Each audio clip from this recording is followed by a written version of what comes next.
Chapter 7 Miss Honey. Matilda was a little late in starting school. Most children begin primary school at 5, or even just before, but Matilda's parents, who weren't very concerned one way or the other about their daughter's education, had forgotten to make the proper arrangements in advance. So she was 5 and a half when she entered school for the first time. The village school for younger children was a bleak brick building called Cruncham Hall Primary School. It had about 250 pupils aged from 5 to just under 12 years old. The head teacher, the boss, the supreme commander of this establishment, was a formidable middle-aged lady whose name was Miss Trunchbull. Naturally, Matilda was put in the bottom class, where there were 18 other small boys and girls about the same age as her. Their teacher was called Miss Honey, and she could not have been more than 23 or 24. She had a lovely pale oval Madonna face, with blue eyes, and her hair was light brown. Her body was so slim and fragile, one got the feeling that if she fell over, she would smash into 1,000 pieces, like a porcelain figure. Miss Jennifer Honey was a mild and quiet person who never raised her voice and was seldom seen to smile. But there is no doubt she possessed that rare gift for being adored by every small child under her care. She seemed to understand totally the bewilderment and fear that so often overwhelms young children, who for the first time in their lives are herded into a classroom and told to obey orders. Some curious warmth that was almost tangible shone out of Miss Honey's face when she spoke to a confused and homesick newcomer to the class. Miss Trunchbull, the head-mistress, was something else altogether. She was a gigantic holy terror, a fierce tyrannical monster who frightened the life out of the pupils and teachers alike. There was an aura of menace about her, even at a distance, and when she came up close you could almost feel the dangerous heat radiating from her as from a red-hot rod of metal. When she marched, Miss Trunchbull never walked. She always marched like a storm trooper with long strides and arms a-swinging. When she marched along a corridor, you could actually hear her snorting as she went, and if a group of children happened to be in her path, she plowed right on through them like a tank, with a small people bouncing off her left and right. Thank goodness we don't meet many people like her in this world, although they do exist and all of us are likely to come across at least one of them in a lifetime. If you ever do, you should behave as if you would if you had met an enraged rhinoceros out in the bush. Climb up the nearest tree and stay there until it has gone away. This woman, in all her eccentricities and her inner appearance, is almost impossible to describe, but I shall make some attempt to do so a little later on. Let us leave her for the moment and go back to Matilda and her first day in Miss Honey's class. After the usual business of going through all the names of the children, Miss Honey handed out the brand new exercise book to each pupil.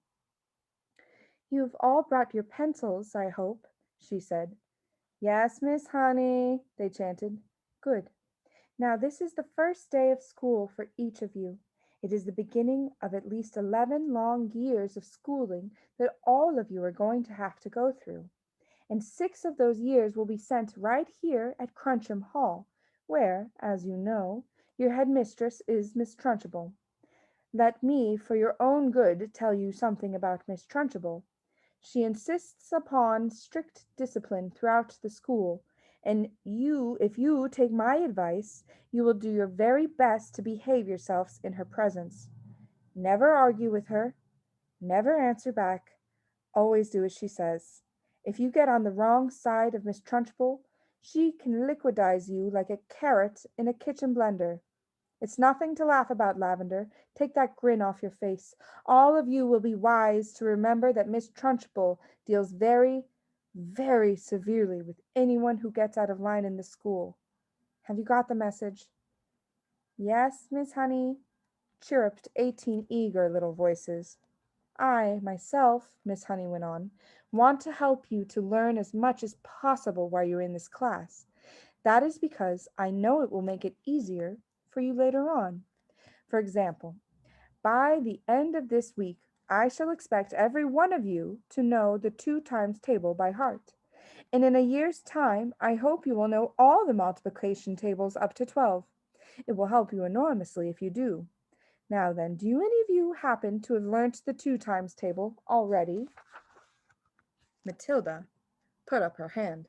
She was the only one. Miss Honey looked carefully at the tiny girl with the dark hair and a round, serious face sitting in the second row. Wonderful, she said. Please stand up and recite as much of it as you can. Matilda stood up and began to say the 2 times table. When she got to twice 12 is 24, she didn't stop. She went right on with twice 13 is 26, twice 14 is 28, twice 15 is 30, twice 16 is... Stop, Miss Honey said. She had been listening, slightly spellbound to the smooth recital, and now she said, How far can you go? How far? Matilda said. Well, I don't really know, Miss Honey. For quite a long way, I think. Miss Honey took a few moments to let this curious statement sink in. You mean, she said, that you could tell me what 2 times 28 is? Yes, Miss Honey. What is it? 56, Miss Honey. What about something much harder, like 2 times 487? Could you tell me that? I think so, yes. Are you sure? Why, yes, Miss Honey, I'm fairly sure. What is it then? 2 times 487. 974, Matilda said immediately. She spoke quietly and politely, without any sign of showing off. Miss Honey gazed at Matilda with absolute amazement, but when she next spoke, she kept her voice level. That is really splendid, she said.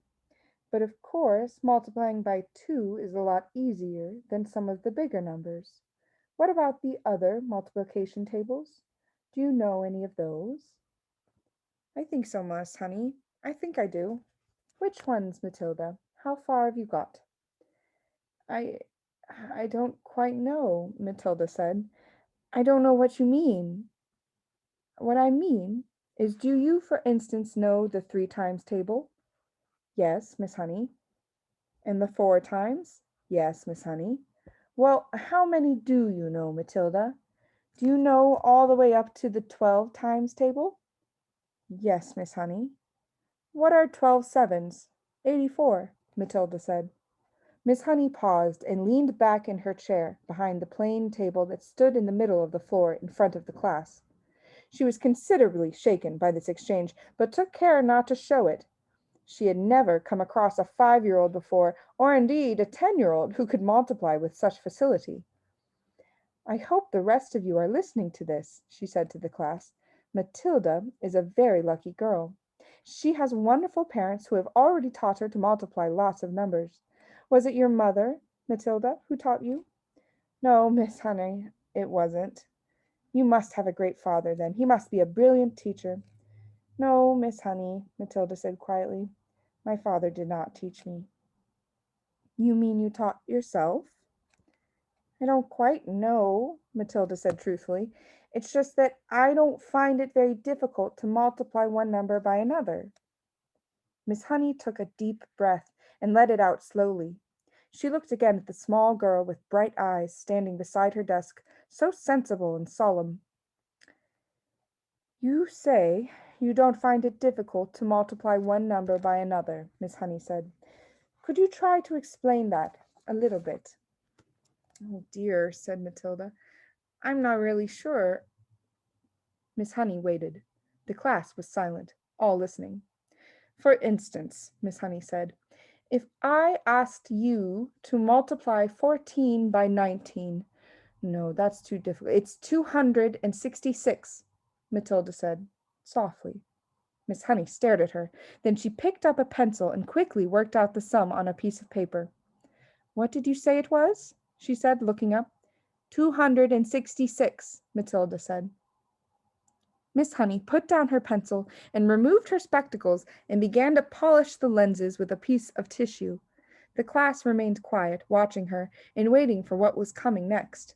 Matilda was still standing up beside her desk. Now, tell me, Matilda, Miss Honey said, still polishing. Try to tell me exactly what goes on inside your head when you get a multiplication like that to do. You obviously have to work it out in some way, but see, you seem to be able to arrive at the answer almost instantly. Take the one you've just done, 14 multiplied by 19. I, I simply put the 14 down in my head and multiply it by 19, Matilda said. I'm afraid I don't know how else to explain it. I've always said to myself that if a little pocket calculator can do it, why shouldn't I? Why not indeed, Miss Honey said. The human brain is an amazing thing. I think it's a lot better than a lump of metal, Matilda said. That's all a calculator is. How right you are, Miss Honey said. Pocket calculators are not allowed in the school anyway. Miss Honey was feeling quite quivery. There was no doubt in her mind that she had met a truly extraordinary mathematical brain, and words like child genius and prodigy went flitting through her head. She knew that these sort of wonders do pop up in the world from time to time, but only once or twice in 100 years. After all, Mozart was only 5 when he started composing for the piano, and look what happened to him. It's not fair, Lavender said. How come she can do it and we can't? Don't worry, Lavender. You'll soon catch up, Miss Honey said, lying through her teeth. At this point, Miss Honey could not resist the temptation of exploring still further the mind of this astonishing child. She knew that she ought to be paying some attention to the rest of the class, but she was altogether too excited to let the matter rest. Well, she said, pretending to address the whole class, let us leave sums for the moment, and see if any of you have begun to learn to spell. Hands up, anyone who can spell cat. 3 hands went up. They belonged to Lavender, a small boy called Nichole, and to Matilda. Spell cat, Nichole. Nichole spelled it. Miss Honey now decided to ask a question that normally she would not have dreamt of asking the class on a first day. I wonder, she said, whether any of you 3 who know how to spell cat have learned how to read a whole group of words when they are strung together in a sentence. I have, Nichole said. So have I, Lavender said. Miss Honey went to the blackboard and wrote with her white chalk the sentence, I have already begun to learn how to read long sentences.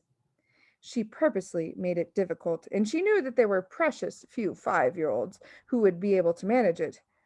Can you tell me what that says, Nichole? She asked. That's too hard, Nichole said. Lavender, the first word is I, Lavender said. Can any of you read the whole sentence? Miss Honey asked, waiting for the yes that she felt certain was going to come from Matilda. Yes, Matilda said. Go ahead, Miss Honey said. Matilda read the sentence without any hesitation at all. That really is very good indeed, Miss Honey said, making the understatement of her life. How much can you read, Matilda? I think I can read most things, Miss Honey, Miss Tilda said, although I'm afraid I can't always understand the meanings. Miss Honey got to her feet and walked smartly out of her room, but was back in 30 seconds carrying a thick book. She opened it at random and placed it on Matilda's desk. This is a book of humorous poetry, she said. See if you can read that one aloud. Smoothly, without a pause and at a nice speed, Matilda began to read. An epicure dining at Crewe found a rather large mouse in his stew. Cried the waiter, don't shout and wave it about, or the rest will be wanting one too. Several children saw the funny side of the rhyme and laughed. Miss Honey said, do you know what an epicure is, Matilda? It is someone who's dainty with his eating, Matilda said. That is correct. Miss Honey said. "And do you happen to know what that particular type of poetry is called?" "It's called a limerick," Matilda said. "That's a lovely one. It's so funny." "It's a famous one," Miss Honey said, picking up the book and returning it to her table in front of the class. "A witty limerick is very hard to write," she added. "They look easy, but they most certainly are not." "I know," Matilda said. "I've tried quite a few times, but mine are never any good." "You have you?" Miss Honey said, more startled than ever. "Well, Matilda, I would much like to hear one of these limericks you say you have written. Could you try to remember one for us?"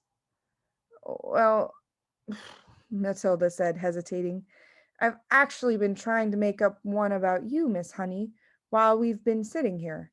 "About me?" Miss Honey cried. "Well, we've certainly got to hear that one, haven't we?" "I don't think I want to say it, Miss Honey." "Please tell me," Miss Honey said. "I promise I won't mind." "I think you will, Miss Honey, because I have to use your first name to make things rhyme, and that's why I don't want to say it." "How do you know my first name?" Miss Honey asked. "I heard another teacher calling you it just before we came in," Matilda said. "She just called you Jenny." "I insist upon hearing this limerick," Miss Honey said, smiling one of her rare smiles. "Stand up and recite it." Reluctantly, Matilda stood up and very slowly, very nervously, she recited her limerick. "The thing we all ask about Jenny is, surely there cannot be many young girls in the place with so lovely a face. The answer to that is not any." The whole of Miss Honey's pale and pleasant face blushed a brilliant scarlet. Then once again she smiled. It was a much broader one this time, and a smile of pure pleasure. "Why, thank you, Matilda," she said, still smiling. "Although it is not true, it is really a very good limerick. Oh dear, I must try to remember that one." From the third row of desks, Lavender said, "It's good. I like it." "It's true as well," a small boy called Rupert said. "Of course it's true," Nigel said. Already the whole class had begun to warm towards Miss Honey, although she had hardly yet taken any notice of them except Matilda. "Who taught you to read, Matilda?" Miss Honey asked. "I just sort of taught myself, Miss Honey." And have you read any books all by yourselves? Any children's books, I mean?" "I've read all of the ones that are in the public library at the High Street, Miss Honey." "And did you like any of them?" "I liked some of them very much indeed," Matilda said, "but I thought others were fairly dull." "Tell me one that you liked." "I liked The Lion, the Witch, and the Wardrobe," Matilda said. "I think Mr. C.S. Lewis is a very good writer, but he has one failing. There are no funny bits in his book." "You are right there," Miss Honey said. "There aren't many funny bits in Mr. Tolkien either," Matilda said. "Do you think that all children's books ought to have funny bits in them?" Miss Honey asked. "I do," Matilda said. "Children are not so serious as grown-ups, and they love to laugh." Miss Honey was astonished by the wisdom of this tiny girl. She said, "And what are you going to do now that you've read all the children's books?" "I'm reading other books," Matilda said. "I borrow them from the library. Mrs. Phelps is very kind to me. She helps me choose them." Miss Honey was leaning far forward over her work table and gazing in wonder at the child. She had completely forgotten now about the rest of the class. "What other books?" she murmured. "I'm very fond of Charles Dickens," Matilda said. "He makes me laugh a lot, especially Mr. Pickwick." And at that moment the bell in the corridor sounded for the end of class.